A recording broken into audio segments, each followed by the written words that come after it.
Bismillahirrahmanirrahim. Assalamualaikum warahmatullahi wabarakatuh. Apa kabar anak-anak 5 Al-Farabi? Semoga sehat selalu ya. Nah, ketemu kita di hari Rabu ini 11 November 2020. Nah, anak, hari ini kita akan belajar tema yaitu ekosistem, subtema 2, komponen ekosistem, pembelajaran 2. Nah, anak-anak, sebelum kita mulai pembelajaran, alangkah baiknya kita berdoa dulu ya, agar dimudahkan urusan kita dalam melaksanakan tugas. Oke. Nah, anak-anak, muatan minta kita hari ini adalah surah An-Nahl ayat 14. Nah, tujuan pembelajaran kita hari ini, yang pertama, anak-anak ibu guru mampu membuat bagan klasifikasi hewan berdasarkan jenis makanannya.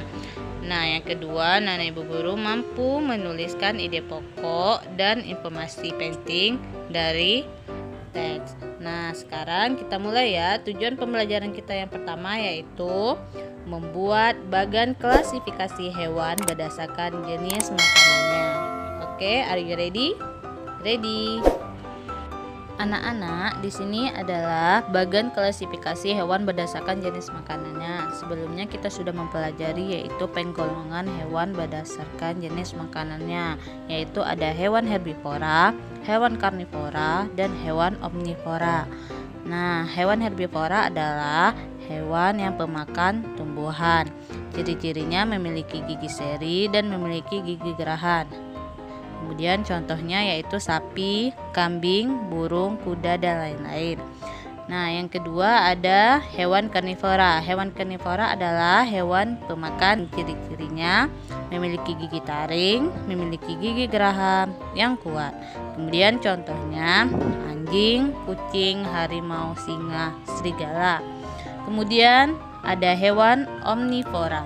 Hewan omnivora adalah hewan yang pemakan segalanya, yaitu hewan yang memakan tumbuhan dan hewan yang memakan daging. Ciri-cirinya yaitu memiliki gigi taring, kemudian memiliki gigi gerahan yang kuat. Contohnya ayam, bebek, ikan, tikus, dan lain-lain. Anak-anak, klasifikasi hewan berdasarkan makanannya itu ada 3 ya. Yang pertama karnivora, herbivora, dan omnivora. Di sini bisa anak ibu guru lihat hewan yang pemakan karnivora, kemudian hewan herbivora, dan juga hewan omnivora. Bisa anak ibu lihat gambar hewan-hewannya.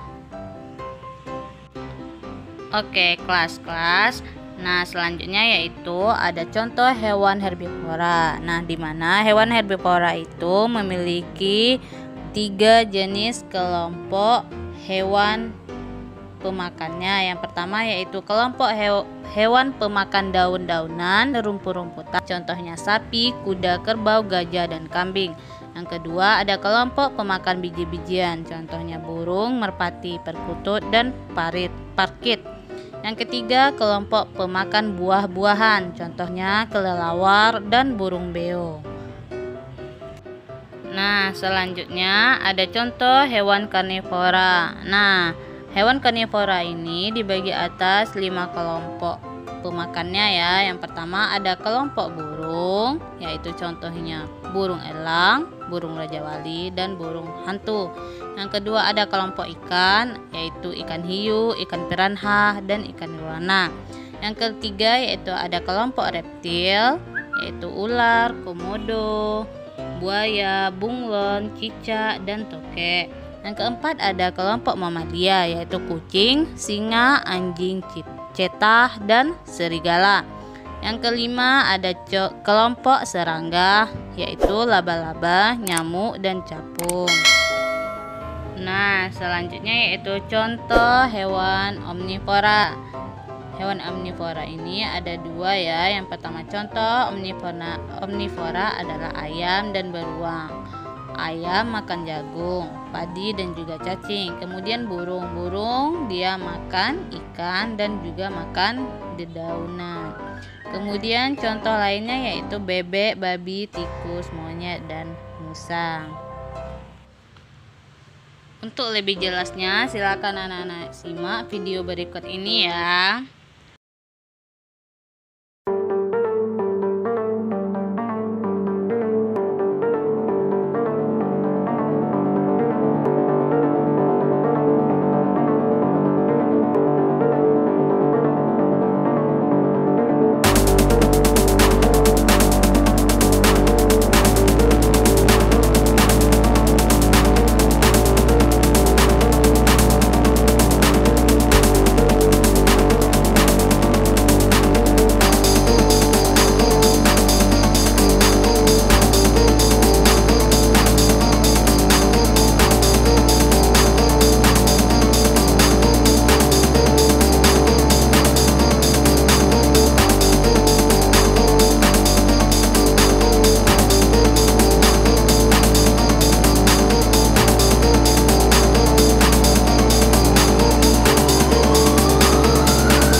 Kita akan belajar tentang karnivora.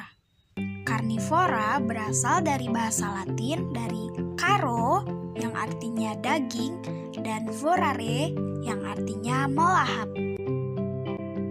Hewan karnivora tidak hanya memakan daging, tapi mereka juga memakan organ tubuh dan tulang. Ciri umum dari hewan karnivora yaitu mereka memiliki kecepatan dan kekuatan serta indera yang disesuaikan untuk berburu, seperti cakar dan gigi yang digunakan untuk menangkap dan merobek mangsanya. Beberapa dari karnivora seperti singa, macan, dan harimau, mereka mengejar dan membunuh mangsanya dengan gigi tajam dan runcingnya. Sedangkan beberapa karnivora seperti ular, kalajengking, dan laba-laba, mereka menyuntikkan racun atau bisa untuk melemahkan mangsanya. Beberapa karnivora lainnya seperti serigala dan rubah, mereka tidak membunuh mangsanya, tetapi mereka memakan daging hewan yang sudah mati. Kalian tahu nggak sih kalau darah dan daging hewan itu mengandung banyak energi, sehingga banyak sekali hewan karnivora yang dapat bertahan hidup lebih lama dibandingkan dengan hewan herbivora atau hewan lainnya. Dan yang terakhir, kita akan belajar tentang omnivora. Omnivora berasal dari bahasa Latin, yaitu omni yang artinya segala sesuatu dan vorare yang artinya melahap. Jadi, omnivora adalah hewan yang tidak hanya memakan daging dan tumbuhan, tetapi mereka juga memakan telur, serangga, alga, dan jamur. Hewan omnivora yang umum kita ketahui yaitu seperti tupai, babi, sigung, tikus, beruang, dan monyet. Dan beberapa reptil seperti kadal dan kura-kura juga termasuk omnivora. Nah, teman-teman, karena kita udah selesai belajar tentang herbivora, karnivora, dan omnivora, sekarang Koko punya pertanyaan nih buat kalian. Coba kalau buaya itu termasuk hewan apa ya? Betul, buaya adalah hewan karnivora karena buaya itu adalah hewan pemakan daging. Nah, sekarang kalau Koko termasuk hewan apa coba? Betul sekali, karena Koko itu adalah koala, jadi Koko itu adalah hewan herbivora. Soalnya Koko itu suka banget makan daun. Sekarang, kalau teman-teman itu termasuk herbivora, karnivora, atau omnivora? Betul sekali, teman-teman itu termasuk omnivora karena manusia itu pemakan segala, mulai dari daging, buah-buahan, sayuran, telur, dan lain-lain. Wah, teman-teman, sepertinya kalian sudah paham ya tentang herbivora, karnivora, dan omnivora. Sekarang saatnya Koko pamit. Semoga apa yang tadi Koko sampaikan dapat bermanfaat ya buat teman-teman. Teman-teman, teruslah belajar, rajinlah belajar, dan jadilah yang terbaik. Indonesia membutuhkan kalian. Sampai jumpa. Nah, setelah anak-anak ibu guru perhatikan video pembelajaran tadi, nah sekarang coba anak-anak ibu guru sebutkan hewan mana pada gambar berikut yang tergolong kepada hewan herbivora, karnivora, dan omnivora. Nah, anak-anak ibu guru bisa menyebutkannya ya. Nah, begitu juga gambar ini. Bisa anak-anak ibu guru sebutkan mana yang tergolong hewan herbivora, karnivora, dan omnivora. Oke, sudah mengerti anak-anak ibu guru tentang klasifikasi hewan. Nah, selanjutnya kita masuk ke tujuan pembelajaran kita yang kedua, yaitu tentang ide pokok. Nah, sekarang anak-anak, kemarin kita sudah belajar ya tentang ide pokok. Nah, sekarang apa itu ide pokok? Ide pokok atau gagasan utama adalah ide atau gagasan yang menjadi pokok pengembangan paragraf. Jadi, setiap satu paragraf hanya ada satu ide pokok. Nah, selanjutnya cara menuliskan ide pokok. Cara menulis ide pokok itu ada dua. Yang pertama, kita pisahkan kalimat utama dari kalimat khusus. Setelah kita pisahkan kalimat utamanya, kemudian kita baca dengan cara seksama. Nah, dalam menentukan sebuah ide pokok dalam sebuah paragraf, itu kita harus menemukan informasi penting. Informasi penting adalah inti dari sebuah bacaan. Di dalam sebuah paragraf pasti banyak terdapat kalimat pembahasan, dimulai dari kalimat utama hingga kalimat penjelas. Dari sekian banyak kalimat, pasti terdapat kalimat penting. Dan kalimat penting itulah yang dapat dijadikan sebagai sebuah informasi penting untuk diambil sebuah kesimpulan. Nah, jadi intinya informasi penting itu merupakan inti dari sebuah bacaan. Nah, berikut adalah contoh menemukan ide pokok dalam paragraf.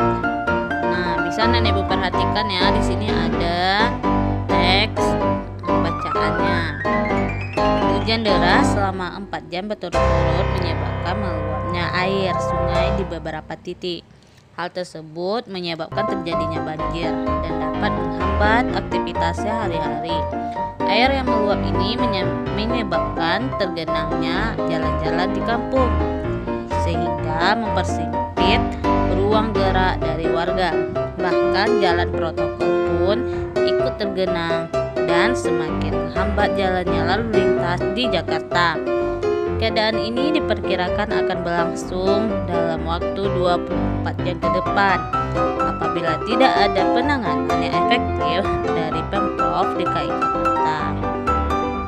Nah, kira-kira untuk menemukan ide pokok paragrafnya terletak di awal kalimat, yaitu hujan deras selama 4 jam berturut-turut menyebabkan meluapnya air sungai di beberapa titik. Oke, next activity time. Silakan anak ibu guru kerjakan soal di halaman 11 nomor 1 dan 2. Jangan lupa membaca basmalah ya anak-anak. Terima kasih sudah menyaksikan video pembelajaran ini. Aku harap anak ibu guru selalu menjaga